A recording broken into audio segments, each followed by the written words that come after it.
Look, I hate making videos like this, but this has to be said. In Alabama, we care about children.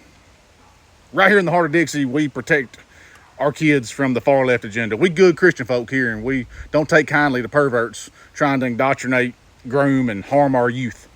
That's why it sickens me to tell y'all this. Another day, another drag queen arrested for doing exactly what we've been warning y'all they do, for assimilating into everyday life for the sole purpose of doing dirty deeds. And this one's even worse because this person had already been convicted of doing something nasty. He was on the sex offender list.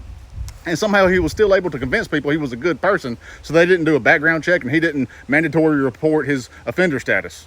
And so this person was put into a position with access to kids, reading books to them, teaching them songs and singing along, gaining trust, waiting just for the right time to pounce, like we said would happen. Uh-oh.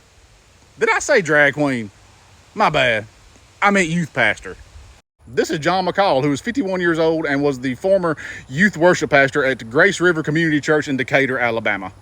Oh yeah, 51-year-old John McCall is also a convicted and registered sex offender, and he was just arrested for violating the Offender Notification Act and electronic solicitation of a child.